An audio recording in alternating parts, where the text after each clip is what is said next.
औज़ुबिल्लाहि बिस्मिल्लाहिर्रहमानिर्रहीम। आज अल्हम्दुलिल्लाह जी ज़ेरे क़यादत जनरल सेक्रेटरी शहादत हुसैन भट्ट साहब मरकज़ी अंजमन ताजरा गुजरान, हमारे सारे मेम्बरान व मिलाद कमेटी के और मस्जिद के मेम्बरान थाना गुजरान अकबर साहब से SHO साहब से आज मीटिंग हुई है, जिसमें रमज़ान शरीफ के हवाले से इंशाल्लाह मरकज़ी अंजमन ताजरा हर मसाजिद को एक पेज देगी जिसके ऊपर कुछ लिखा होगा। वो आपने हर मस्जिदों में अवेयरनेस देनी है कि अपनी चीज़ों को कैसे बचाना है, कीमती चीज़ें मस्जिद में साथ लेकर ना जाएं। सहरी के टाइम कोई मखसूस टाइम में बरसातों का, इसमें आपने अपने आप को बचाना है।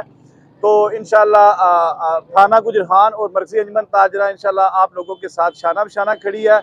और बिलखसूस हमारे ताजिर भाइयों के लिए हमने एक एप्लीकेशन दी है थाना गुजरान में, जिसमें पेशावर बेकारी जो कि हमारी माएँ बहनें जो कि ख़रीदारी करने के लिए आती हैं, उनके बटवे छीन लेती हैं और वो चोरी करती है। उसमें 80-80, 50-50 हज़ार रुपया निकल जाता है, जिससे उनके घरेलू लड़ाइयाँ शुरू हो जाती है।